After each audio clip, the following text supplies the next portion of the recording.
돌봄제도 12주년 7월 1일 요양보호사의 날을 맞이하여 현장 요양보호사들의 목소리를 해당 정부에 전하기 위한 자리입니다. 코로나19 위험에도 어르신 돌봄 현장을 지키는 요양보호사들의 현장 사례와 서울요양보호사협회의 요구안을 발표하기 위한 시간입니다. 먼저 이은희 서울요양보호사협회장님의 인사 한 말씀을 듣도록 하겠습니다. 안녕하십니까. 서울요양보호사협회장 이은희입니다. 시작에 앞서 일선에서 현장을 지키시는 요양보호사님들께 진심으로 감사를 드립니다. 오늘은 7월 1일입니다. 2008년 노인장기 요양보험제도가 도입되면서 시작한 날, 즉 7월 1일을 요양보호사의 날이라고 칭하게 되었습니다. 벌써 제도는 12주년 차입니다. 그런데 요양보호사의 시급제, 비정규직 일자리는커녕 개선되기는커녕 더욱더 퇴보했습니다. 돌봄 노동시간은 4시간에서 3시간으로 줄었고 처우 개선비는 사라졌습니다. 고령사회를 맞이하여 돌봄 노동의 중요성은 강조되지만 실제 일하는 요양보호사들의 처우는 점점 나빠지고 있습니다. 특히 올해는 코로나19로 전 국민이 조심하며 전전긍긍하고 있습니다. 하지만 돌봄 현장에서는 요양보호사에 대한 현실적인 감염 예방 매뉴얼도 마련되지 않았고 최소한의 방역 물품 지원은 꿈도 꿀 수 없습니다. 서울요양보호사협회는 요양보호사 당사자 조직으로서 2017년 12월에 발족했습니다. 그동안 제도 개선의 필요성을 매년 기자회견을 통해서 외쳤습니다. 오늘 다시 현장 요양보호사들이 모여서 다시 한번 돌봄 현장의 실태를 여실히 밝히고 제도 마련과 처우 개선을 요구하고자 이 자리를 열었습니다. 오늘 이 기자회견을 위해 몇 개월간 자치급여 요양보호사들과 현장 피해 사례들을 모았습니다. 매일 업무를 하면서도 평일 저녁에도 모이고 주말에도 만나서 현장 토론도 하면서 오늘 발표할 2020년 6대 현장 요구안을 만들어 냈습니다. 좋은 일자리가 좋은 돌봄을 만듭니다. 오늘 기자회견을 기점으로 서울요양보호사협회는 법, 제도, 정책에서 요양보호사들의 처우 개선 요구가 반영될 수 있도록 다양한 각도로 노력할 것입니다. 지금부터 발표하는 내용에 귀 기울여 주시기를 바랍니다. 감사합니다. 코로나19는 우리나라뿐 아니라 전 세계 모든 사람에게 마스크를 착용하게 했습니다. 누구나 알다시피 코로나19 예방은 마스크 쓰기부터 시작입니다. 코로나19가 시작되고 마스크를 쓰기 시작되었을 때 전국의 모든 약국마다 사람들이 길게 줄을 섰습니다. 그런데 요양보호사에게는 최소한의 마스크나 손 소독제가 지급되지 않았으면 물론이고 금으로 인해 그 대열에 끼어설 수조차 없었습니다. 마스크 교체는커녕 마스크를 제때 구입할 엄두조차 내지 못하는 요양보호사들은 마스크 한 장으로 며칠을 버틸 수밖에 없었습니다. 형식적인 지침도 문제입니다. 현재 요양보호사의 현장 지침은 서비스 들어가기 전에 체온을 재고 마스크를 착용하고 어르신과 거리두기를 하게 되어 있지만 체온을 잴 수 있는 체온계나 마스크가 구입되지 않고 요양보호사가 알아서 거리두기를 하고 조심하라는 지침은 현실적으로 도움이 안 됩니다. 이용자 가족이 어르신 댁에서 자가 격리를 하는 경우도 종종 있는데 현장에서 어떻게 해야 할지 구체적인 지침이 없습니다. 코로나19 이외에도 감염병은 앞으로도 지속될 문제입니다. 요양보호사들을 보호할 수 있고 여러 현장 상황별로 적용 가능한 감염병 대응 돌봄 현장 매뉴얼이 꼭 필요합니다.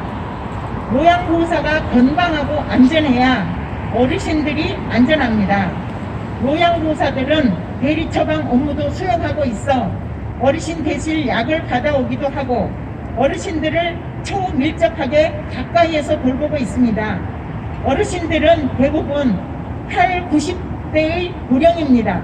특히 기저질환이 있는 분들은 코로나19에 감염되면 사망할 확률이 높기에 요양보호사들은 초긴장을 해야 합니다. 뉴스를 통해 요양원의 어르신들이 감염됐다는 소식을 들을 때마다 가슴이 철렁 내려앉고 살얼음판을 걷는 기분이 듭니다. 요양보호사는 기침도 한번 맘 놓고 할 수가 없습니다. 어르신이나 보호자의 따가운 의심의 눈초리 때문입니다. 요양보호사가 마치 감염의 원인인 것처럼 갑자기 서비스를 중단하는 어르신도 많습니다. 하지만 현장의 요양보호사들은 감염 위험을 무릅쓰고 병원에 가서 어르신 대신 대리 처방을 받는 일을 합니다. 한 요양보호사 선생님은 오전에 방문하는 어르신 집에서 대리 처방 받는 업무로 병원에 갔다가 오후에 방문하는 다른 어르신이 91세여서 방문하면서도 너무나 두려웠다고 합니다. 요양보호사들도 코로나가 두렵습니다. 감염병으로부터 요양보호사들을 보호할 수 있는 감염병 예방 지침이 필요합니다. 현실적으로 적용 가능한 구체적인 행동수칙, 관련된 방역 물품 제공이 꼭 필요합니다. 저희가 돌보는 어르신들이 감염되는 것은 저희들은 더욱 두렵습니다. 코로나19가 우리에게 알려준 것처럼 사람이 하는 일, 즉 어르신을 돌보는 일은 우리 사회가 유지되는데 없어서는 안 될 일입니다. 어르신들을 코로나19로부터 지킬 수 있도록 일하는 저희들도 건강을 지킬 수 있게 코로나19가 끝날 때까지 일하는 요양보호사들에게 하루 2개씩 지속적으로 마스크와 손 소독제를 지급해 주십시오. 간곡히 부탁드립니다.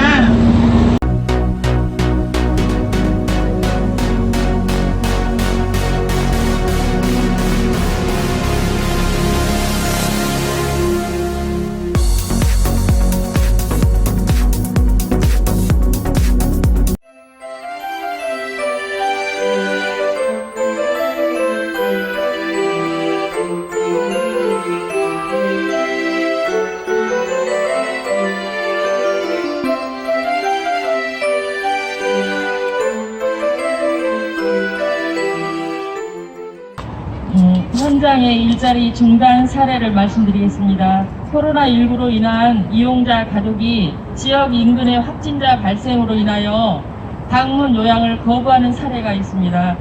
또한 예방적 차원에서 사전에 미리 방문 요양을 거부합니다. 또 이용자와 가족 모두 요양보호사를 포함한 예부인 접촉을 꺼려합니다. 요양보호사의 건강 상태에 대해 매우 민감하게 반응합니다. 재채기만 해도 의심을 하고 그렇습니다. 요양보호사의 일과 후 동선 및 활동 제한을 사적으로 요구한 사례입니다. 어디를 갔다 왔느냐, 누구를 만났느냐 이렇게 물어봅니다. 또한 코로나19로 인한 요양보호사들의 일자리 중단 사례가 빈번히 발생하고 있습니다. 요양보호사들이 코로나19에 의한 위험, 걱정, 우려로 일자리를 잃고 있고 방문 요양보호사들의 3시간 2집 근무하다가 한 집이 일자리가 붙으면 소득이 반토막이 나는 상황이 됩니다. 우리의 입장은 코로나19처럼 요양보호사의 선택이 아닌 비자발적인 이유로 출근을 못하는 경우 급여 보존이 어렵고 생계의 위협이 있다는 점입니다. 이에 코로나19로 인한 요양보호사 실업이나 소득 감소는 국가적인 차원에서 대책이 필요합니다. 재난 시 요양보호사의 안정적인 일자리 유지와 급여 보존을 위한 근본적인 대책을 수립하여야 할 것입니다. 일시적 재난지원금 지급보다는 코로나19 장기화가 될 수 있는 상황에 맞는 근본적인 요양보호사 지원 대책이 필요합니다. 현재 고용안정지원금과 같은 제도의 현실적인 이용이 어렵고 다수의 요양보호사는 제도 이해와 신청 등 가정 참여가 어려워 신청 간소화가 필요하다고 말씀드립니다. 그리고 요양보호사들은 코로나19로 인해 부분 휴업하며 소득이 절반이 되기도 하는데 이런 경우 고용안정지원금은 신청하지 못합니다. 이런 요양보호사들의 실업은 코로나19 전에도 많았습니다. 이용자가 요구하면 하루아침에 일자리를 잃고 보호자가 요구하는 과한 업무 범위 요구를 안 들어주면 바로 해고됩니다.